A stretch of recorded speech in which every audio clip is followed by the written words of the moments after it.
toi les humbles sont bénis, en toi les faibles sont affermis. Les cœurs brisés, tu rétablis, donnant la vie. Cet amour qui peut libérer, cet amour qui peut restaurer, nous appelle par notre nom. Tu nous appelles par notre nom. C'est Dieu qui créa tout l'univers, c'est Dieu qui va mourir au calvaire, nous appelle par notre nom. Tu nous appelles par notre nom.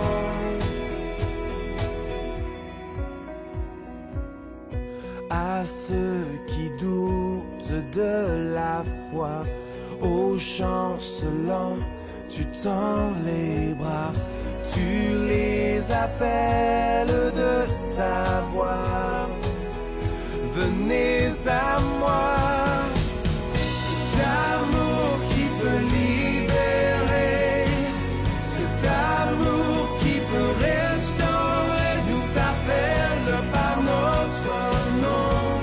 Tu nous appelles par notre nom. C'est Dieu qui créa tout l'univers, c'est Dieu qui va mourir au calvaire, nous appelle par notre nom. Bonjour tout le monde, ça va bien? Ça va bien? C'est un beau chant. Bienvenue à tout le monde, je m'appelle David Bourgoin, je suis un des pasteurs ici à Saint-Jérôme et je vois qu'il y a beaucoup de nouvelles personnes et beaucoup d'anciennes personnes aussi qu'on voit souvent. On est content de te voir au nom de l'équipe pastorale puis au nom de toute l'Église aussi. On veut te souhaiter la bienvenue. Puis la réalité, c'est qu'il y a beaucoup de gens, chacune des personnes ici, chacun de vous, vous êtes déplacés pour une raison personnelle. OK? Vous avez pris une décision, chacun selon sa raison. Il y en a qui sont déplacés ici par exemple, parce qu'ils étaient volontaires ou bénévoles. Ils ont dit, bon, ben, j'ai un rôle ce matin et je vais aller rejoindre mes frères à l'Église pour les aider, pour mettre la main à la pâte. Et on veut te souhaiter la bienvenue. Merci d'être déplacés. Merci de mettre la roue à l'épaule avec nous. Il y en a d'autres qui se sont déplacés ici parce que c'est par habitude. Ça fait 20-30 ans qu'on est chrétien. Le dimanche matin, c'est le temps d'aller à l'Église. Et vous savez quoi? C'est une super bonne habitude. Personne ne va dire « Ah, ça, c'est une mauvaise habitude d'aller à l'Église. » Non, c'est une bonne habitude à prendre. Bienvenue si tu es venu par habitude. Si tu es venu ici parce que tu es venu pour recevoir. Des fois, on va dire « Ah, j'ai l'impression que je vais juste recevoir. » Bien, il y a des temps dans nos vies où on a besoin de recevoir. Puis si tu t'es levé ce matin et tu as dit « J'ai besoin de me rapprocher du Seigneur, j'ai besoin de comprendre qu'est-ce que Dieu a pour moi, j'ai besoin de chercher quelque chose, j'ai besoin de recevoir. » Puis tu t'es levé, tu es venu ici, c'était la bonne décision. Bienvenue. On espère que tu vas apprécier ton dimanche parmi nous dans la parole de Dieu. Et il y en a qui sont venus parce qu'ils ont été invités. Bienvenue. Il y en a qui sont venus par solidarité aussi. Dans un contexte plus difficile, comme ça, comme on vit, il y en a qui ont dit bah, « ça me tente-tu vraiment d'aller à l'église ce matin, d'aller voir, je serais bien chez nous, mais non, je vais aller participer, je vais y aller par solidarité. » On est super contents pour ceux qui sont venus par solidarité aussi. Et mon but d'exposer tout ça ce matin, d'essayer de faire un gros, de parler de nos raisons individuelles, c'est que ce qu'on va voir ce matin, c'est que nos raisons individuelles de chercher quelque chose de spirituel ou d'être rassemblés ici, ils ne peuvent pas être détachés de quelque chose de plus grand que Dieu est en train de faire, d'un appel plus grand que Dieu a pour nous. Il y a un appel personnel, individuel, mais Dieu, à travers ça, il est en train de faire de quelque chose de vraiment plus grand, dans le sens que, bien qu'on soit tous venus pour des raisons différentes, on est réunis dans le sens que Jésus nous réunit ici pour une chose en particulier, pour sa gloire. C'est pour ça qu'on est là. C'est pour ça qu'il a sauvé les êtres humains. C'est pour ça qu'on cherche à le faire découvrir ici à Ecclésia. On s'est installé au centre-ville de Saint-Jérôme. On va annoncer la bonne nouvelle que Jésus donne aujourd'hui, pas pour le fun, parce qu'on veut que les gens le découvrent, on veut que tu puisses le découvrir, on veut que la ville puisse le découvrir, on veut qu'ultimement la région des Laurentides puis le monde le découvre. Donc, on a nos raisons individuelles, jamais qui peuvent être détachées de ce que Dieu est en train de faire. Et c'est ce qu'on va voir ce matin dans le livre de Juges. On continue notre série et on va voir l'appel d'un simple homme du nom de Gédéon. Un simple homme qui est né dans un contexte particulièrement difficile. Et on va voir qu'est-ce que Dieu veut faire avec Gédéon. Il veut faire deux choses. Dieu veut se révéler à lui personnellement. Il veut se révéler à lui personnellement pour que Gédéon puisse savoir que, premièrement, que Dieu porte un regard différent sur lui que lui-même se voit. On va voir ça. On va voir aussi que Dieu veut se révéler à Gédéon dans la mesure où il veut que Gédéon puisse bâtir sa confiance dans qui est le Dieu d'Israël. Quand le peuple, le pattern dans Juge, c'est le pattern d'un peuple qui avait une vocation. Il y avait une vocation sainte, une vocation que pour les gens autour puissent voir le peuple d'Israël, voir ce peuple-là et dire « Wow! C'est un peuple où l'amour est palpable, où la justice est palpable. Les veuves et l'orphelin, les gens en prennent soin. » Il y avait une vocation sainte. Et un peu comme le fils prodigue, le même principe, le peuple d'Israël se retrouve dans la misère, dans l'esclavage, opprimé, souffrant. Et un jour, comme le fils prodigue, le peuple se réveille. Le fils prodigue, il se réveille en train de manger de la boîte de cochon. Et il dit, bien voyons donc, j'ai un père riche, moi. J'ai un père qui peut prendre soin de moi. Je vais me repentir, je vais aller voir mon père pour recevoir de lui le pardon et la bénédiction. Et le peuple, ici dans Juge, c'est le même principe, où le peuple avait une vocation, et suite aux décisions du peuple, et des conséquences, il y a eu des conséquences liées directement à leurs décisions, des conséquences liées à leurs décisions qui les amenaient à l'esclavage, qui les amenaient à la souffrance, et le peuple se réveille. Et qu'est-ce que le peuple fait? Quand il se réveille, il crie à Dieu. « Sauve-nous! Viens nous libérer! » Merci, Frank. Et le peuple cherche un libérateur. Il cherche un sauveur, comme nous. On cherche quelque chose de grand. On cherche des grands hommes qui vont pouvoir rétablir les choses. On cherche des grands pasteurs qui vont être capables de produire un réveil. On cherche des grands politiciens qui vont se battre pour la justice.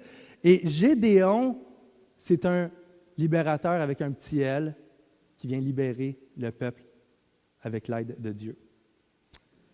Donc, on se trouve ce matin dans Juge 6, et je vais faire juste l'introduction dans mes propres mots avant qu'on aille dans le texte, OK? Je vais vous situer dans l'histoire. Le peuple est sous l'esclavage présentement dans l'histoire de Gédéon. On se retrouve quelques générations après que le peuple ait pris possession du pays, qui était censé vraiment, il était censé pouvoir avoir du miel et du lait en abondance. Finalement, on se retrouve quelques générations plus loin en esclavage où le peuple souffre vraiment beaucoup. Et ce qu'on voit, c'est qu'il y a un peuple qui s'appelle les Madianites. Ils oppriment Israël. Et quand le peuple sème, quand le peuple nourrit leurs bœufs, leurs brebis et tout, quand vient le temps de la récolte, de la moisson, les Madianites font des alliances dans le désert avec les autres tribus pour être vraiment nombreux. Et quand vient le temps de récolter, les Madianites rentrent dans Israël et ils ravagent tout. Ils prennent tout. Ils partent avec le blé, ils partent avec les bœufs, ils partent avec les nouveau-nés dans les brebis. Ils ne laissent rien pour le peuple. Tout ce qui reste pour le peuple, c'est des choses que les gens se sont fait pousser cachées. Ça, c'est c'est pour ceux qui restent sur le territoire d'Israël puis qui décident de se conformer à cette société-là. Parce que d'autres se sont poussés, se sont sauvés dans des endroits où les Madianites n'ont pas accès, où c'est trop dangereux. Ils sont allés dans les rochers, dans les cavernes, dans les ravins, où c'est super dangereux. Puis où est-ce que c'est pas possible de vivre? Eux, ils ont décidé d'aller se réfugier dans ces places-là pour vivre. Et c'est écrit que le peuple était malheureux. Et ce qu'on voit, c'est que dans leur malheur, ils crient à Dieu. Et je vais lire le texte ici, de quand ils crient à Dieu. Dieu envoie un prophète. OK? Ce texte-là, il n'est pas au PowerPoint. Je vais lire ici. Le prochain texte va être au PowerPoint. Dans Juge 6, 8, c'est écrit « L'Éternel envoya un prophète aux enfants d'Israël. Il leur dit, « Ainsi parle l'Éternel, le Dieu d'Israël. Je vous ai fait monter d'Égypte, je vous ai fait sortir de la maison de servitude, je vous ai délivré de la main des Égyptiens et de toute la main de ceux qui vous opprimaient. Je les ai chassés devant vous. Je vous ai donné le pays. Je vous ai dit, je suis l'Éternel, votre Dieu. Vous ne craindrez point les dieux des Amoréens dans le pays duquel vous habitez, mais vous n'avez pas écouté ma voix. Le peuple a crié, OK? Viens nous délivrer! Et Dieu envoie un prophète qui dit, puis ça, c'est entre autres dans la Bible, on va voir ça, les prophètes souvent vont parler des réalités présentes aussi. Ils vont parler du futur, mais beaucoup du présent. Et là, le prophète, ce qu'il dit, il parle au nom de Dieu, il dit, il parle du passé, je vous ai délivré, j'ai fait ci, j'ai fait ça, je vous ai sauvé, je vous ai donné un pays, je vous ai dit, vous ne craindrez pas les dieux de ce pays-là, et vous n'avez pas écouté. Point à la ligne. OK, mais le peuple, il veut savoir c'est quoi le next step. On va-tu se faire délivrer? On va-tu être restauré? On va-tu pouvoir manger le pain, le fruit du blé qu'on a fait pousser? Et il n'est pas mention ici que le peuple se révèle, que Dieu se révèle maintenant au peuple, mais il va se révéler à une personne pour lui dire à lui, c'est quoi la prochaine étape? On va prier avant d'aller dans le texte. Seigneur, ce matin, c'est la journée, historiquement, dans l'histoire de l'Église, Seigneur, qui a été ressuscité. Et Seigneur, si ce n'était pas de ça, on n'aurait pas d'espérance. Et on est réunis ce matin pour t'entendre, pour entendre ta parole, en fait, pour apprendre à te découvrir. Je te prie, Seigneur, d'ouvrir nos cœurs, ouvrir nos oreilles, de bénir ce temps-là qu'on a ce matin, de révéler à nous, de nous parler avec ta parole, puis de continuer, je t'implore, continue, Seigneur, à transformer nos vies pour ta gloire à toi. Apprendre à renoncer à nous-mêmes et avancer avec toi. Donc, Seigneur, glorifie-toi ce matin. On t'aime. Amen. On va lire ensemble Juges 6, 11. C'est au PowerPoint. Puis vint l'ange de l'Éternel, et il s'assit sous le térébin d'Ophra, qui appartenait à Joas, de la famille d'Abiézer. Gédéon, son fils, battait du froment au pressoir pour le mettre à l'abri des Madianites. Donc, j'arrête ici. L'ange de l'Éternel ici, je vais juste le clarifier, ce n'est pas un ange que l'Éternel envoie. L'ange de l'Éternel, c'est Dieu qui a pris une forme d'ange, une forme d'une créature qui est venue s'asseoir autour d'un arbre pour aller rencontrer Gédéon dans ce qu'il est en train de faire, dans sa misère, en train d'essayer de cacher du blé pour pouvoir survivre. Au verset 12, l'ange de l'Éternel lui apparut et lui dit, « L'Éternel est avec toi, vaillant héros. » Gédéon lui dit, « Ah Seigneur, si l'Éternel est avec nous, pourquoi toutes ces choses sont-elles arrivées? Où sont les prodiges que nos pères nous racontent quand ils disent, « L'Éternel ne nous a pas fait sortir d'Égypte? » Maintenant, l'Éternel nous abandonne. Et il nous livre entre les mains de Madian. L'Éternel se tourna vers lui et dit, « Va avec cette force que tu as et délivre Israël de la main de Madian. N'est-ce pas moi qui t'envoie? » Gédéon lui répondit, « Ah, mon Seigneur, ma famille est la plus pauvre de Manassé. Je suis le plus petit de la maison de mon père. » L'Éternel lui dit, « Mais je serai avec toi, et tu battras Madian comme un seul homme. » Moi, cette semaine, j'ai capoté de lire ça, pour vrai. Dieu m'a montré beaucoup de choses à travers ça, puis j'espère que je vais être capable de vous communiquer qu'est-ce que Dieu m'a montré. On va le décortiquer ensemble, OK? Ça révèle premièrement que Dieu veut se révéler d'une manière personnelle, individuelle, à Gédéon, pour le fortifier, lui.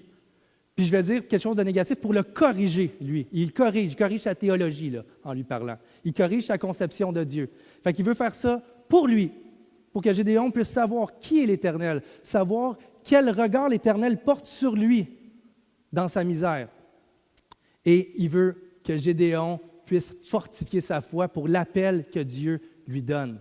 Parce que ça ne sera pas d'être plus grand. Elle dit qu'il est petit. Il n'y aura pas besoin d'être plus grand, il n'y aura pas besoin d'être plus fort, il n'y aura pas besoin d'avoir plus d'argent, il n'y aura pas besoin d'être un clan un peu plus prospère des tribus d'Israël. Il va avoir besoin d'une bonne dose de foi pour avancer. Il va avoir besoin que le Seigneur fortifie sa foi parce que l'appel de Gédéon, elle est grande. Une guerre perdue d'avance si l'Éternel n'est pas là. Dieu veut fortifier Gédéon dans sa foi. Voici ce que ça révèle. Il dit, « L'Éternel est avec toi, vaillant héros. » Qu'est-ce que vous pensez que ça sonnait dans la tête de Gédéon? « L'Éternel est avec toi, vaillant héros. » Ce n'était pas une manière de rire de Gédéon, là, parce que Dieu voit la misère de Gédéon. Il voit la misère du peuple. Il voit que Gédéon est plus petit que tout le monde. « L'Éternel est avec toi, vaillant héros. » Dieu vient corriger la théologie de Gédéon. Et Gédéon réfute Dieu. Il vient s'obstiner avec Dieu en disant, humblement, puis moi, je ne le vois pas comme de l'arrogance. Non, il y a des réalités dans nos vies. Et il vient s'obstiner, il vient essayer de comprendre qu'est-ce que Dieu est en train de dire. Vaillant héros, l'Éternel est avec toi. Bien, je pense que tu te trompes. Je pense que tu te trompes, Dieu. Je ne suis certainement pas un vaillant héros. Puis l'Éternel n'est certainement pas avec nous. C'est ce qu'il retient de sa conception de Dieu.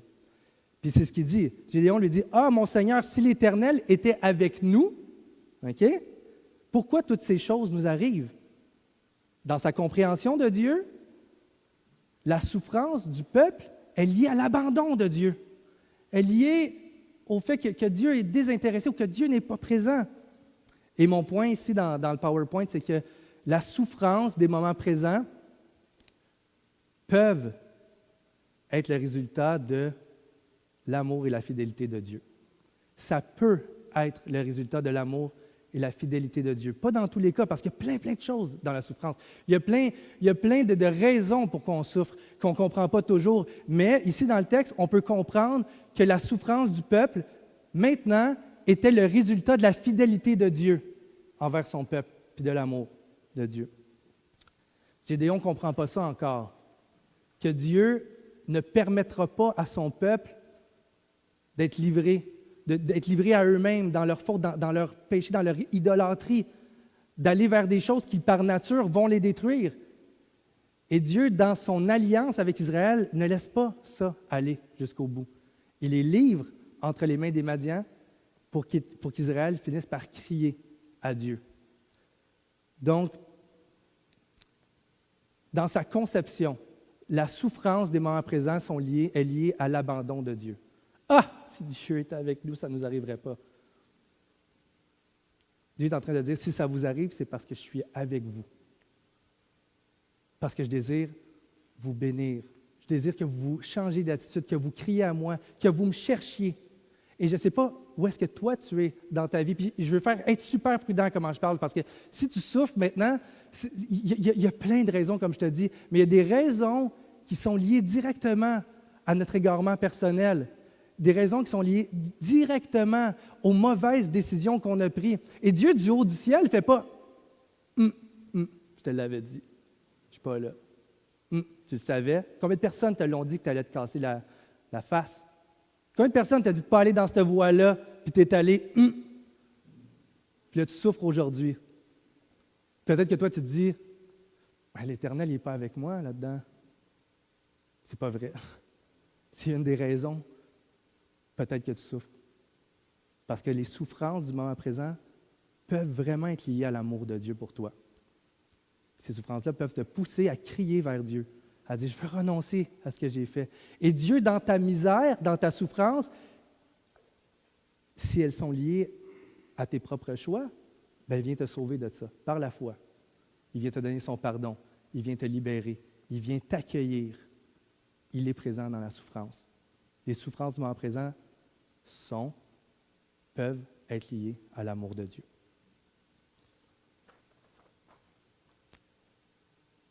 Prochain point. Pas prochain point tout de suite sur le PowerPoint. Il dit « vaillant héros ». C'est surprenant, ça aussi. Gédéon devait penser que c'était une genre de blague. Vaillant héros. Comment Dieu pouvait voir Gédéon comme un héros? L'Éternel est avec toi, vaillant héros. Non! Comment Gédéon pouvait croire qu'il était un vaillant héros? Dans la foi, on va le voir dans le prochain point, l'appel de Dieu est un appel de vainqueur. Avant même que Gédéon entre sur le champ, il n'a rien fait, Gédéon, là. Il est en train de battre du froment parce qu'il est esclave. Il est en train d'avoir peur de manquer de bouffe. Avant même que Gédéon ait pris la décision par la foi d'avancer dans l'appel, Dieu le déclare vainqueur. Je suis avec toi, vaillant héros. Par la foi, l'appel de Dieu dans la vie chrétienne est un appel de vainqueur. Avant même le premier coup d'épée, comme je disais, avant même la bataille, il reçoit une identité en Dieu qui peut saisir. Attends, il la reçoit s'il la saisit, il la reçoit si par la foi il dit « Je vais me tourner vers Dieu, je veux recevoir cette identité-là ». C'est un beau clin d'œil ici quand on parle de l'Ancien Testament qui pointe beaucoup là, vers qu'est-ce que Jésus fait. C'est un clin d'œil à la vie qui allait nous être offerte en Jésus-Christ. C'est un clin d'œil à ce que avant même qu'on rentre, avant même qu'on commence à donner le premier coup d'épée dans la guerre spirituelle, avant même qu'on essaie de prêcher la première fois l'Évangile, avant même qu'on essaie de donner la première fois au nom de Jésus un don pour les pauvres, avant même qu'on ait fait quoi que ce soit, Dieu nous déclare vainqueurs par la foi en Jésus-Christ. J'ai des textes ici qui le confirment. 1 Jean 5.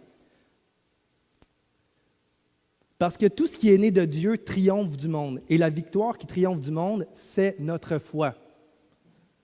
Qui est celui qui a triomphé du monde? Celui qui croit que Jésus est le Fils de Dieu.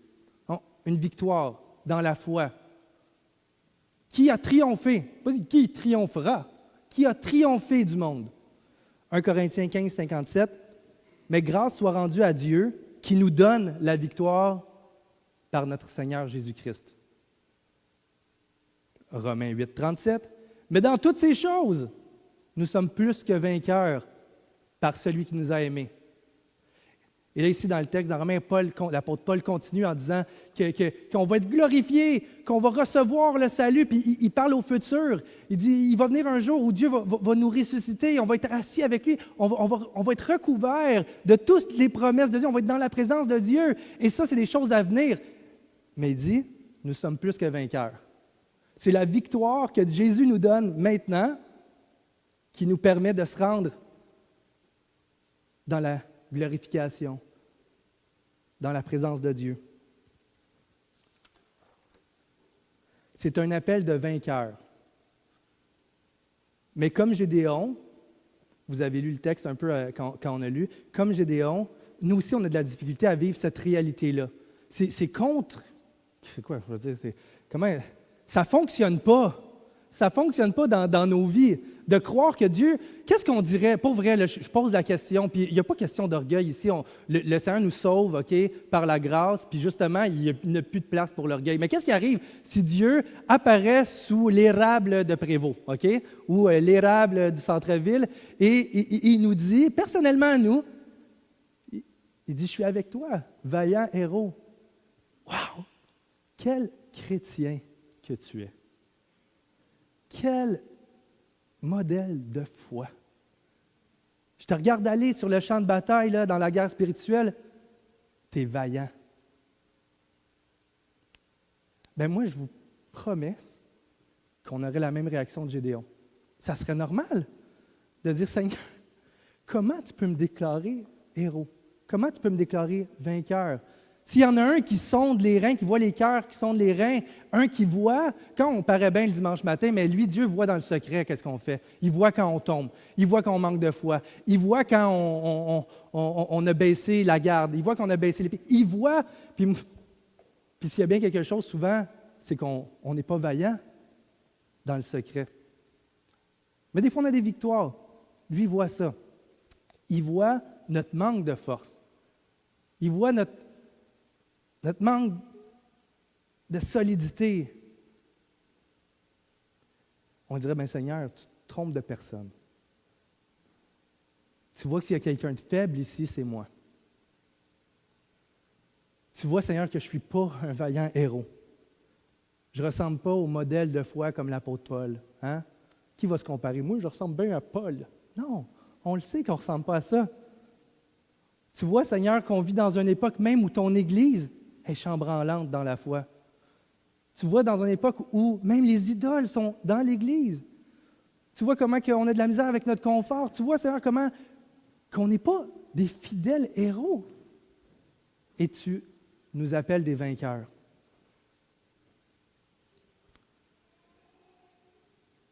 Que ça soit clair, notre appel de vainqueur, puis l'appel de Gédéon de vainqueur,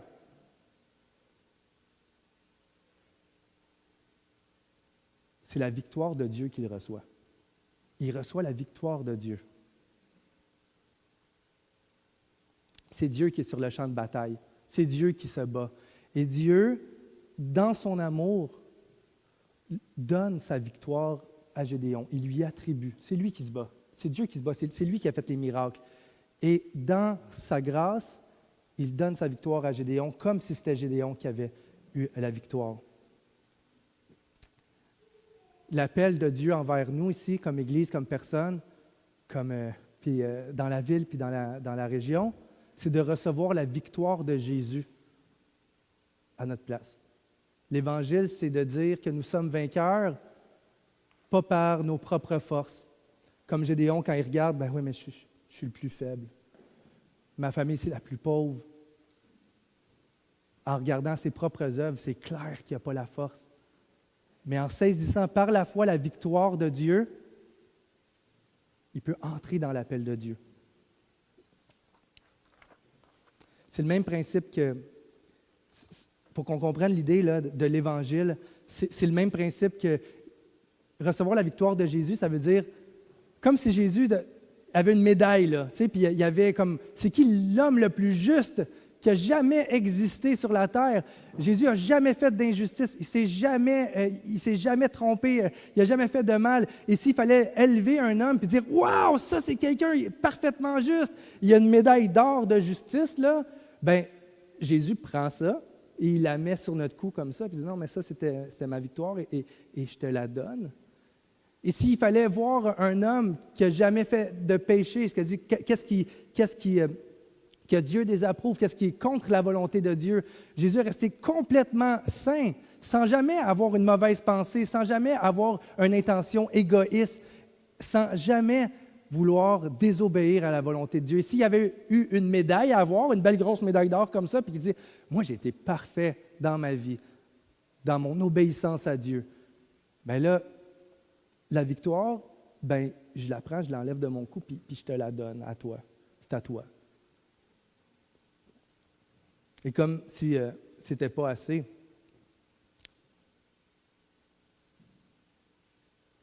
Jésus a pris notre faiblesse sur lui. Comme c'est nous qui devions mourir sur le champ de bataille. Si on prend l'image de Gédéon, c'est une image de guerre. C'est nous qui devions, dans notre faiblesse, mourir, tomber sur le champ de bataille. C'est nous qui devions perdre la vie. Et Jésus, dans son corps, a perdu la vie. Est mort à cause de notre faiblesse. Pour que nous, on reste vivants. Pour que nous, on puisse saisir la vie en Jésus. Par la foi, l'appel de Dieu dans la vie chrétienne, c'est un appel de vainqueur. On s'embarque dans un combat déjà gagné devant Dieu, par Dieu.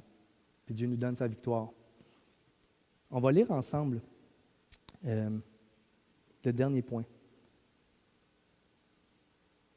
Au verset 14. L'Éternel se tourna vers lui et dit, « Va avec cette force que tu as et délivre Israël de la main de Madian. N'est-ce pas moi qui t'envoie? » Gédéon lui dit, « Ah, mon Seigneur, avec quoi délivrerai-je Israël? Voici ma famille est la plus pauvre de toute Manassé, je suis le plus petit de la maison de mon père. » L'Éternel lui dit, « Mais je serai avec toi, tu battras Madian comme un seul homme. » Et cette partie-là, c'était le tout début, on va voir dans la prochaine semaine, le tout début d'une quête profonde de Gédéon, de savoir, est-ce que c'est vraiment l'appel de Dieu?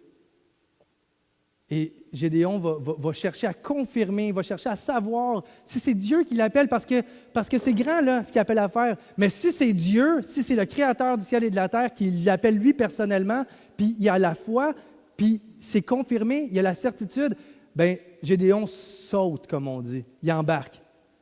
Il n'embarquera pas comme un tweet, là, à aller se faire tuer sur le champ de bataille, à renoncer à lui-même. Il veut avoir la conviction que c'est Dieu qui l'appelle puis que Dieu va être avec lui.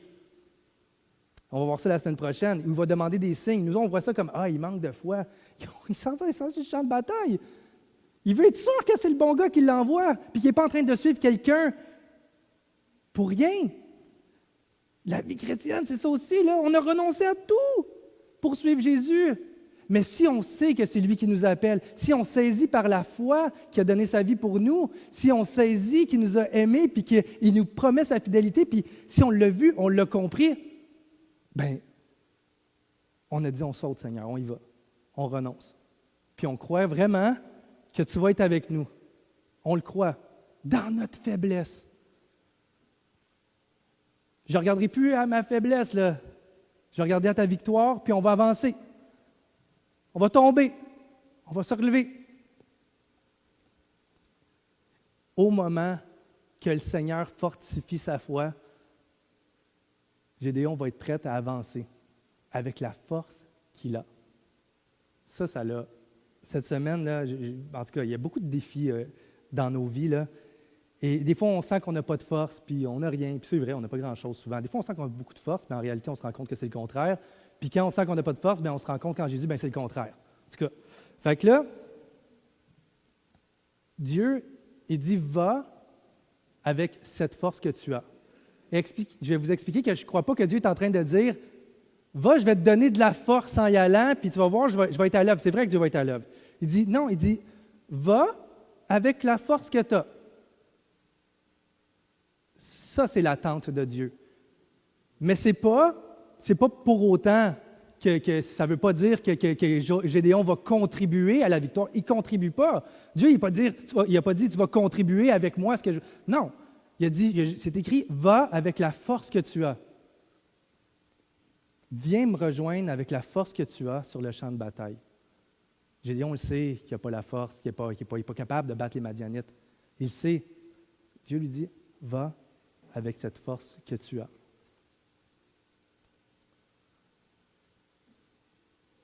Il devient participant avec Dieu dans ce que Dieu est en train de faire, dans sa propre vie, mais aussi pour le peuple entier. Il devient participant par la foi. Et il y a une super grande différence entre l'humilité de Gédéon, de dire « Ah, je suis pauvre, je suis petit », qui est en quelque sorte, je fais attention à comment je le dis, OK, mais qui était une victime de la situation, dans le sens que ce que je veux dire par là, c'est que ce n'est pas lui qui avait décidé de naître dans une période où il était sous l'esclavage, parce qu'il y a des périodes qui ne sont pas sous l'esclavage. Puis là, tu passes 40 ans à faire « Wow, il y a du lait, du miel, on est bien, on fait ce qu'on veut ». Il n'a pas décidé de naître dans cette réalité-là. Il n'a pas décidé de naître dans une famille la plus pauvre de sa tribu. Il n'a pas décidé de naître, en plus de ça, le plus petit de sa famille dans une époque où c'était important d'être grand, d'être fort, d'être solide. Il n'a pas décidé ça. Et il est victime des circonstances, dans un sens. Il y a une différence entre l'humilité, puis c'est ça qu'on va voir, il y a une différence entre l'humilité et la fausse humilité, la victimisation. OK?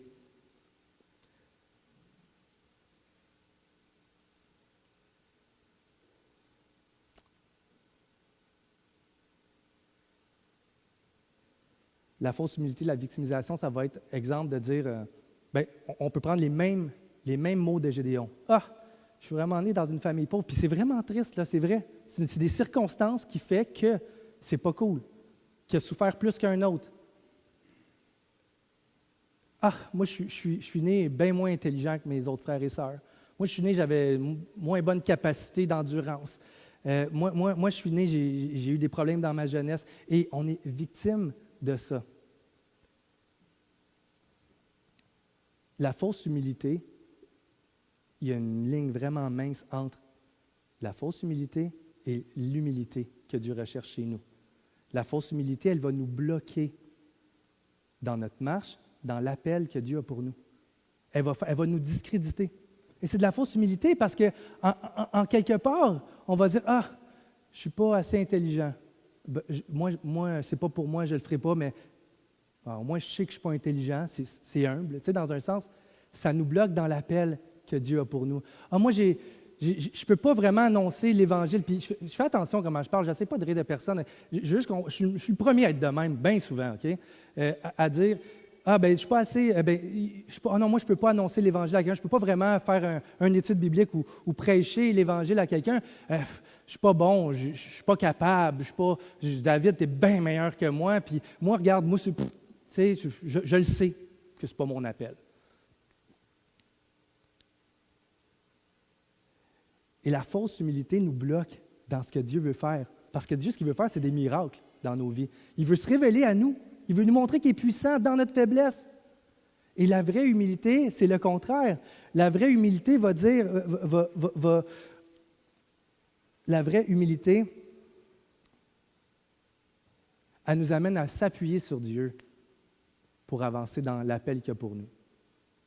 C'est de dire, non, je n'ai pas la force, on le sait. Non, je suis pas, même côté, on parle de guerre spirituelle, même côté pardon.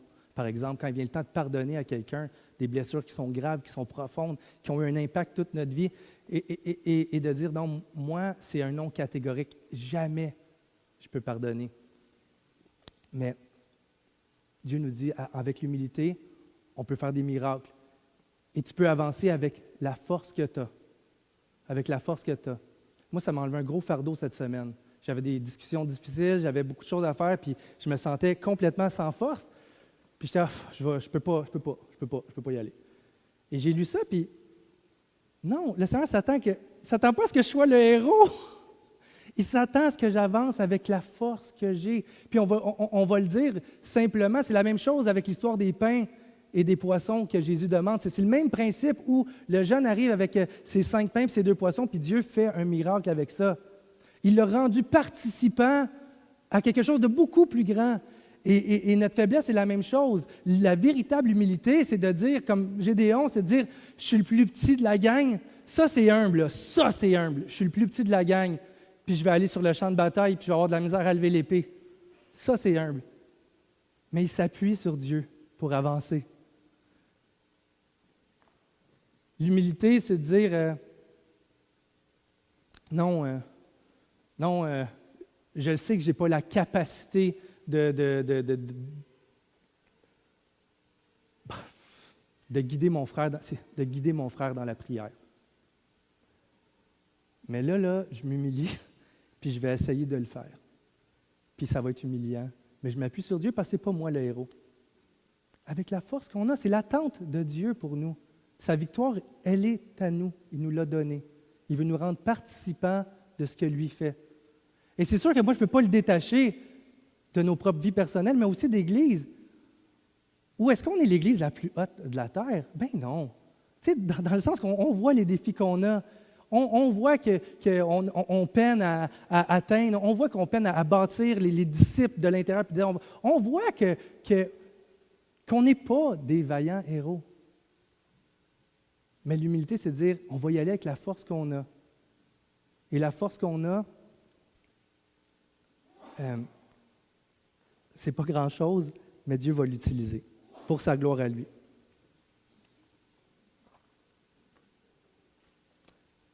En terminant, oui, c'est le même point. Souvent, on voit ça dans la parole de Dieu. Deux exemples. Là. On voit, exemple, Naomi, la belle-mère de Ruth, c'est une histoire. En tout cas, ils partent à cause de la famine, puis elle perd ses fils, elle perd tout, elle n'a plus rien. Puis c'est son langage tout le long. « Ah, moi, j'ai rien. Moi, j'ai perdu. Moi, j'ai ci. Moi, j'ai pas ça. » Et à la fin de cette histoire-là, on se rend compte que Dieu reprend, comme il fait avec Gédéon. Parce que Gédéon est en train de dire, j'ai rien, je suis faible. Mais Dieu dit, va avec la force que tu as. C'est pas vrai. Tu as une force, il y a des dons que je t'ai donnés, tu n'as pas rien. Et Naomi, ce qu'elle fait, c'est ça, c'est tout le long. Et à la fin, Dieu la reprend, l'auteur la reprend en disant, wow, il t'avait donné Ruth, qui valait plus que 3 fils. Tu avais un champ qui valait assez d'argent pour pouvoir te nourrir. Et là, on se rend compte que non, ce n'est pas vrai. Dieu, dans sa grâce, nous a donné des choses pour sa gloire à lui. Je vais terminer en prière. Je vais inviter les musiciens. Et après ça, on a une belle surprise.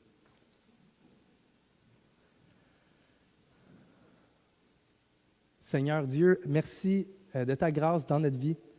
Seigneur, parce que c'est vraiment par ta grâce que tu nous donnes ta victoire. C'est vraiment par ta grâce, Seigneur, que tu nous amènes à venir avec toi sur le champ de bataille, dans une guerre qui est gagnée. On reçoit, Seigneur, par ton amour, par ta grâce, la victoire sur le monde spirituel. C'est plus grand, Seigneur, qu'un peuple qui opprime. C'est plus grand qu'une guerre physique. La victoire, Seigneur, sur le mensonge, sur l'injustice, sur l'orgueil, quand c'est omniprésent pratiquement dans nos cœurs, Seigneur Dieu. Tu nous attribues ta victoire. On veut te rendre grâce, Seigneur. On veut apprendre à te découvrir. Moi, je veux apprendre à te découvrir. Je vais apprendre, moi aussi, à savoir, Seigneur, qu'est-ce que ça veut dire d'avancer humblement avec la force que j'ai avec toi, Seigneur. Tu dis dans ta parole que celui qui veut me suivre se charge chaque jour de sa croix. Mais Seigneur, tu sais que cette croix-là, elle est lourde souvent et qu'on n'a pas la force toujours de la porter. Seigneur, donne-nous cette compréhension-là d'avancer avec la force que tu nous as donnée dans notre faiblesse. En Jésus. Amen.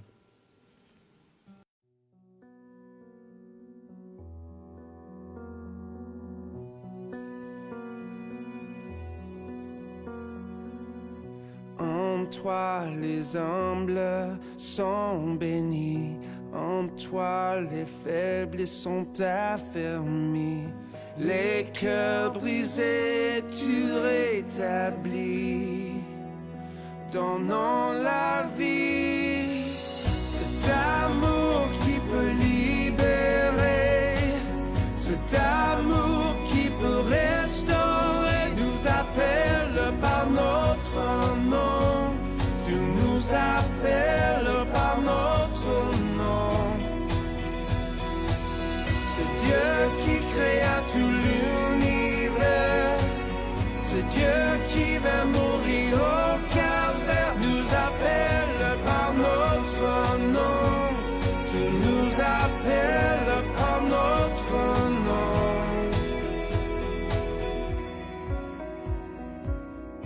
À ceux qui doutent de la foi, aux chancelants, tu tends les bras, tu les appelles de ta voix. Venez à moi, cet amour qui peut libérer, cet amour qui peut restaurer, nous appelle par notre nom, tu nous appelles par notre nom. C'est Dieu qui crée